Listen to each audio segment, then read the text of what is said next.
Hey guys, how are you? All right, so recently a lot of you guys are really worried about all the firings that is happening in TCS and Accenture.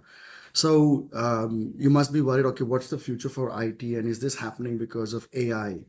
All right, I'm here to clear out those doubts. I recently had conversations with some of the heads of Accenture, TCS, and other companies that is actually firing people at the moment. And there are three primary categories that the firing is predominantly happening at the moment.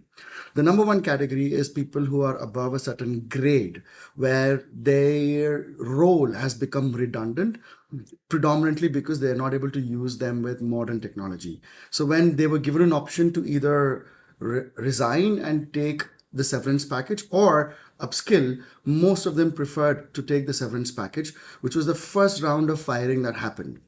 Now, the second reason why they were actually firing people is predominantly with technologies that has become redundant because of AI.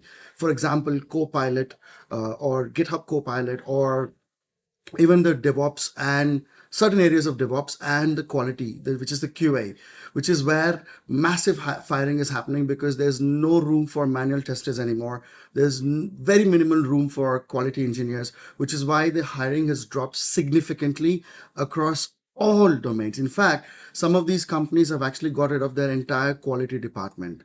So if you are looking to upskill on quality, think twice. Now, the third reason that they are actually firing people is to upgrade the skills of their existing employees. So they're really looking at people, they're not primarily looking at coders, but they're looking at coders who have a good knowledge about data, which includes big data or AI ML. Now, when it comes to AI ML, they're not looking at the implementation of AI ML. They're primarily looking at the different algorithms that can be executed at different scenarios. So they need good knowledge of the domain. Where can we apply what algorithm? So if you are a person who is worried about your job, I would strongly recommend you to start upskilling yourself predominantly on big data. So the kind of skills that I'm looking at is Python, PySpark, AWS or Azure, Databricks, some sort of orchestration tool like Apache Airflow, and advanced SQL. This is the skill of the moment.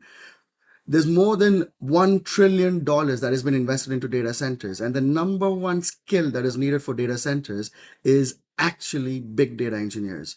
They're the people who actually bring data from different spectrums of the business and bring it into one area or one data center so that we can train AI and ML.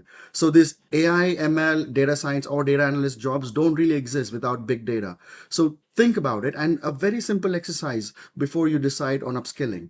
Just create a CV, 4 or 5 years of experience, whatever experience that you have, and include the skills that I'm talking about. Put it on Naukri or any job portal, and you would get a good idea of which skill is in demand because of the number of calls.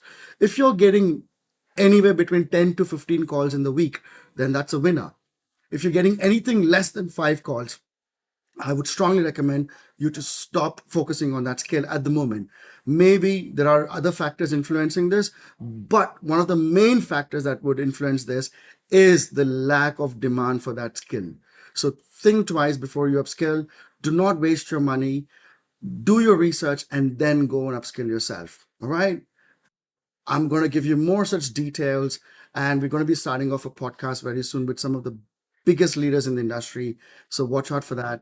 And thank you so much. And signing off, Krish Bhargav. All right. Thank you so much, guys. Have a good one.